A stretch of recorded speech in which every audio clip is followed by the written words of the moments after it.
Number one stop right here. 14 hours? 14 hours? Yeah, not bad. Was it 7 and 7 or was it like 10 and 4? No, we did the whole thing. I love it. Yeah. Whole freaking series. So it's pretty bad. I'm surprised they do make airplanes, right? That was fun. We made a vow next trip. That's what we're gonna do. I'm surprised you're not wearing Jackie's clothing line. Workout. I was such a fan of that then. Yeah. You remember that episode? Oh yeah. I do. We got you different color, but now we just turned this thing inside out. We also remember the one where we hooked up with that girl, and then the next morning you didn't show up. Didn't show up. Yeah. I wouldn't have either. No. Well, the truth of that is, like, I was there that morning. The producers asked me to go back to the room. I went for a run on the beach. A lot of that stuff is manipulated, so. Yeah, I know. They had to make an enemy and stuff. And if it wasn't manipulated, then Jackie's a real wuss because like, I show up and she's like, okay, you can drop back. Yeah. We'll try. And that was a fun show. I'm glad it got canceled because if there was another season. It was a. If there was another season of it, I'd be in trouble. Also, I think we're going to put you and Steve Cook on the next season. Not just a rumor on the something I never heard. Are you saying you would have got fired probably next season? No, I would have got in trouble. That's too much fun, man. I was fucking everything. You got to travel a lot too. Huh? You got to travel a lot and so forth with that show. I just love LA. So, you want to ask me a question? Yeah, I want to ask you a question about basically intermittent fasting. What do you think of it? Do you apply it yourself in nutritional aspects? And do you do it all year round, or do you just do it 12 weeks on I don't do it, but I believe in it. You know? Okay. I thought fasting theories were talk. Yep. What fasting is, obviously, everyone's like, oh my god, you go fasting, you're going to lose all this weight. You will lose some weight, obviously. Yeah. But I actually applied it myself for 2 years in a row, but not consistently, only 12 weeks for my cut. That was it. And I had some great improvements on the belly fat, particularly. It just melt right off. Well, I mean, fasting isn't about like all the vanity or cutting up or anything else. Fasting is really about detoxifying the body of all the impurities. You know, and it first starts, the first 3 days suck because that's when you get all the impurities out of the blood. And the way your body gets rid of them, it pulls them out of the blood and then it burns it for energy. And it's like a bad fuel you put in your car, your car doesn't run as well. But when you burn a bad fuel in your blood, you start to get a headache. You know, it's like, you know, but after 3 days you're over the hump, then it goes deeper. And your body's really eating itself if you're not getting any nutrition, right? So it's eating like it's going down to the cellular level. Get into your bone marrow, so you can go that deep. And it's just stuff that's been there since you were a kid, you know? And just clean it all up. Your intestines, you know, it's all corroded and it flushes them out, so now, you know,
even deeper than that. It's not what you eat, it's what your body absorbs. So if your muscle's a sponge, right? And that's a happy muscle, nice and moist, right? If I were to pour nutrition on that muscle, when it's saturated, what happens? It spills over. Nothing's absorbed because it's happy. There's no reason, there's no demand for it to absorb. When you go to the gym, you bring that muscle out. All the muscle glycogen's gone. It's starving, it's hungry. There's a window of opportunity where it's ready to absorb. Sorry. It's not what you eat, it's what your body absorbs. So you take down this nutrition, your muscle just sucks it up. Now it's successful. So really when it comes down to nutrition, it's not what you eat, it's when you eat it, and does your body absorb it. So it's demand versus supply. Business economics 101. In the gym, you go there, create the demand for your body to absorb the nutrition, then you load the nutrition in a time which your body will absorb it. That's success. That's getting 110% return of your investment in the gym. Now, if you go and you lift in the gym, and right after you lift, you start doing cardio, well, you just fucked yourself, didn't you? Because that sponge is ready to be absorbed. It doesn't have any more energy. Now you're doing cardio. So we need energy. We're out, guy. What are we going to do? It's going to go start eating the muscle you're trying to build for energy. So what I'm saying is that in order to be an expert in anything and be successful, you must first apply your brain. Be a student of the game. Learn the biochemistry, how the body works. Don't just go in the gym like a meathead and say, oh, you start lifting. You're an idiot. Understand why you're doing it. Your purpose, your action must have a reason. Your action has a reason, and then your action has a purpose and a result. If you go in there blindly, well, I don't know, good luck, man. I don't know. If I'm going to go in there, I want 100 times to return my investment. Let's get more efficient with our workouts. Let's understand why we're doing what we're doing. Let's understand why we're eating what we're eating. That takes responsibility on you guys. You have to study it. You have to listen to what I'm saying. You have to question what I'm saying. What works for me might work for you, might not work for you. Also, whatever your goal is, your goal might be a power lifter, a fitness guy, a bodybuilder, an athlete, all different theaters. The gym is never the ends. It's the means to get these ends. How you work in here will get that. Become CrossFit champion, become a bodybuilder, a marathon runner. But don't think that working here that becomes a bodybuilder is the same working here to become a marathon runner. They're all different. So you have to know where you want to go. When you what are your goals? How to get there. It's really becoming a student, guys. Becoming like, here's your machine, you're the operator. Let's move it in the right fucking way. I know when you mentioned that timing's everything. I know that for a fact. When I did intermittent fasting, that's timing. You're timing everything. You got a 12-hour fast, 8-hour eating. It worked. That was my question when you talked about that nutrition and glycogen stores.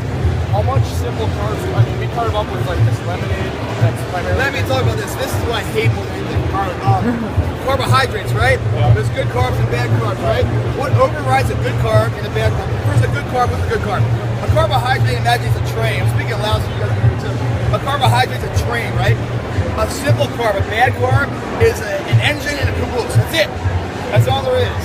A good carb has an engine, vitamins, minerals, and all these other units, and then the caboose. Is that my saying it right? The end of the train, the caboose? You sound like an idiot. That's right. That's right. Whatever, the last fucker, you know? So that's a big long strand. That's a good carb because you're getting all these vitamins, minerals, fiber, and everything else. Slow digestion, takes a while to break it down, burning more calories. All good. Simple carb. And the answer, right? Fast, immediate spike in sugar and everything else. How much good carb, bad carb, right? What overrides a good carb and bad carb is a good time or bad time to take it. Yep. So right before the gym, timing's everything. Right before the gym, if I'm taking all this fiber-based elements, you know, my oatmeal and everything else, well, all that food's in my stomach. I can't digest it in time. I go to the gym with undigested food in my stomach. What happens is stomach cramps. It shuts me down for what I'm doing. It's a good carb and a bad time. The end result, bad carb. So you're a firm believer of working out fasting, right? Working out fasting? Yeah. I think you need to go to the gym with enough energy to sustain what you want and compete with 5 business money on Okay. And if that works for you, that works for you, right? The pre-workout meal is all about just getting it done. Yeah. Whatever it takes to get the workout done. Once the workout's done, the major weight is right there. Which right after your workout is when you want that simple sugar. Because you need immediate energy. Why do you need energy? Because there's no muscle glycogen. Yep. And you have all these actin-myosin filaments there that need to be rebuilt. But you need a worker, a construction worker, to rebuild them. That's